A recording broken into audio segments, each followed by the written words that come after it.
Hey, what's up, everybody? It's Charles Sabansu, and welcome you guys to another episode of the DREAMERSPRO show, where we cover everything from sports, hot topics, classic debates, and entertainment, when we give you guys a first perspective on things and how we see them. And today we got a pretty serious show for you guys. But before we get into it, please make sure you like the video and subscribe to the channel. Also, if you want to follow us on Instagram, the name of the channel is DREAMERSPRO. You want to follow me on Instagram, my name is Charles Sabansu. My handle is CTABANZ. And if you want today's full show before it comes out on YouTube, it is streaming for free on the DREAMERSPRO podcast.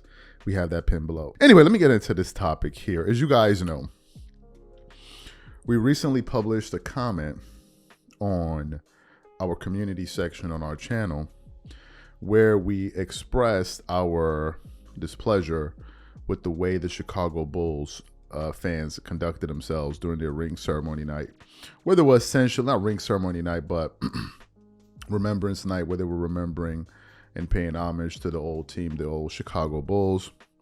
And, you know, they had Phil Jackson there. They had Steve Kerr was there, and a litany of other Bulls. Ring of Honor. Ring of Honor. That was the night. And Michael Jordan wasn't there. Scottie Pippen wasn't in attendance. Dennis Rodman wasn't in attendance. So initially, what had happened was I saw the clip on ESPN of Michael Jordan, you know, expressing his gratitude to the crowd and basically telling them why he didn't attend and all of that, and saying he's a Chicago Bull for life.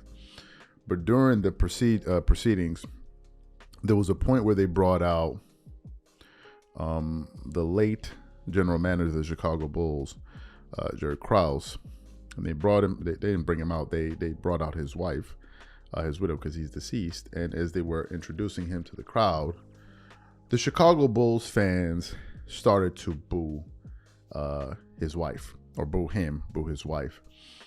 And it was so painful that they caused this woman to actually burst into tears. This is a widow. It was so painful that she was literally brought to tears. And when I saw that, I immediately went out there and posted something. I said, you guys should be absolutely ashamed of yourselves. Some people said, oh, you're not an M, you don't support a team. I don't give a damn. This is not about teams. This is about common decency as a human being. When did it get that serious?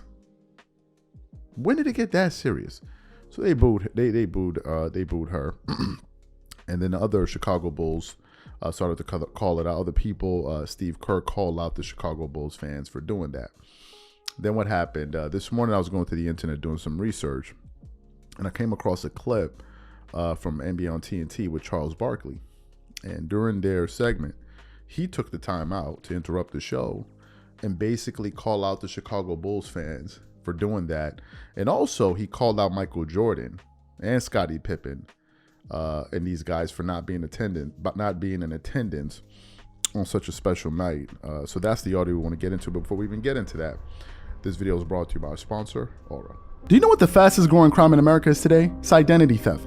Imagine trying to log into your email only to see that your password has been changed. Then you start getting weird notifications from your bank and credit cards, only to find out that all of your personal and sensitive information has been totally compromised. If you think it can happen to you and your family, just know that in 2020, over 49 million Americans were victims to identity theft, costing them a combined $56 billion. That is why we are excited to partner with Aura, who's the sponsor of this video. Aura is the #1 identity theft and financial fraud protection.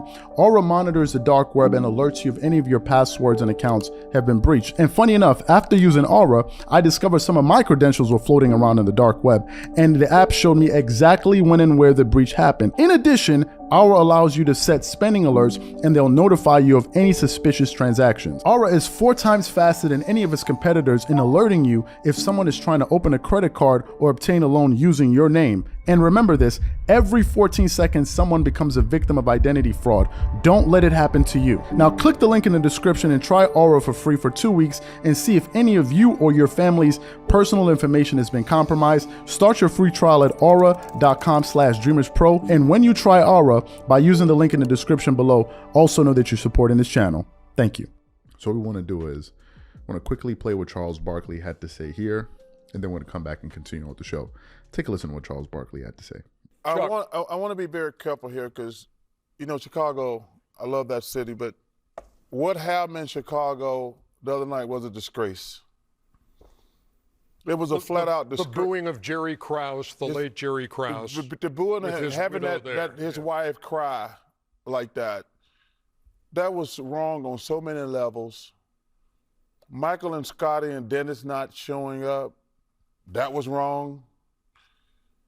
It was a complete disgrace to the legacy of the Chicago Bulls. They've always been a great, great organization, but for that thing to go down like that, not to have the greatest player in your organization there and won 6 championships, and Dennis and Scotty, and first of all, I don't even know why you would put 100 guys in the Ring of Honor anyway. That's just stupid. But what those fans did to Mrs. Krause, that was not cool, and they owe that lady, everybody involved that owe that lady an apology. Whether you like Jerry Krause or not, that man's dead. Rest in peace. His wife is there, and y'all made that lady cry, and that was total BS. Wife, kids, grandkids. Yeah, that was wrong, man. To have that lady crying like that, that hurt my heart watching that thing. It was painful, and yeah, again, that's not an indictment of all Chicago fans by any means, but those who chose to go that way. Yeah, I'm with you, and thanks for bringing that up. So you heard what Charles Barkley had to say. Here are my thoughts. Listen, how did this happen? How did we get to this? When I put up that comment on the channel, some of the things that people were saying was that they blamed some of this on Michael Jordan and the way that Jerry Krause was depicted in the Last Dance docuseries. If anyone saw it, I did. I saw it multiple times. I'm sure almost all of you watching this show here have seen it. They didn't portray him in the most flattering of ways. As a matter of fact, throughout that docuseries, they were basically poking fun at him. Not the series itself, but the players, Michael Jordan. They just didn't like him. And they made that crystal clear. And I think what happened was some people watching that reignited some of those feelings, because Jerry Krause was one of those people that believes that the organization builds a team, and Michael Jordan felt completely differently about that. But the one thing we cannot dispute is the role he played in building a dynasty in the Chicago Bulls. No matter how we feel, no matter if we feel that he's the reason that the Chicago Bulls broke up because he wasn't willing to extend Phil Jackson, because the relationship fell apart because he felt like Phil Jackson wasn't loyal, even though he was the one that gave him the promotion from Doug Collins. And of course, subsequently that triggered Michael Jordan to say, well, if Phil Jackson is not the coach, I'm not playing anymore. Then he'd retired, and then the entire thing blew up, and then various players went in different directions. And Chicago Bulls fans were pretty disappointed because they're like, hey, this is the guy that, that caused all of this to happen. We cannot dispute the fact that he is arguably one of the greatest general managers of all time. Of all time. I'm talking about the NBA. And if you look at his resume, it proves it. I think he was also a general manager or something, a scout. Oh, no, he was. I think he worked as well in a baseball team. But if you look at some of the players that he chose, he drafted Horace Grant. He brought him in.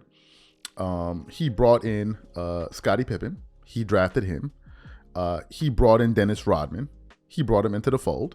So he brought in key contributors, and I'm sure a plethora of others that I'm not mentioning here. And he also advised Scottie Pippen not to sign that contract, which he did. But nevertheless, in a moment like that, where they're remembering the key contributors of that dynasty, that was absolutely disgusting to boo his widow, to the point where the woman is crying. Really? Really? Is it that serious? Is it really that serious? It cannot be. And for Charles Barkley to point out Michael Jordan and them not being there, I think that's a valid point. Some people have speculated that the reason MJ didn't show up is because he didn't want to be around Scottie Pippen. I don't know that. But for him to bring it up, I think it's fair. It is fair. And a lot of people are like, the way Jordan, because Jordan had the final say on the docuseries, the way they allowed Jerry Krause to be portrayed is playing a major role, or played a major role in what we saw during the Ring of Honor night. So to me, man, I'm happy that Charles Barkley spoke up about it. I think that this is one of the things that separates him from everybody else in the business, because no one else is going to say Michael Jordan's name. Nobody's going to say it. He's willing to. And that's why there's Charles Barkley, and that's why there's everybody else. Because Michael Jordan could quite possibly hear those comments and still be upset and get upset with Charles Barkley for saying it, but he said what he believes, and you got to respect somebody that says what they believe. Whether you agree with them or disagree with them is quite literally irrelevant. The fact is, this person is literally telling you what they feel at all times, and I can respect that. I can respect the person that has the courage to say what they feel and say what she believes is right in that moment. It takes courage to do that, and I support that. And what the Bulls fan, I don't care. This is not about sports. This is about common human decency. There was no need for that. These are my thoughts. Whatever you guys think, please leave your thoughts in the comment section. We catch you on the next show. Peace.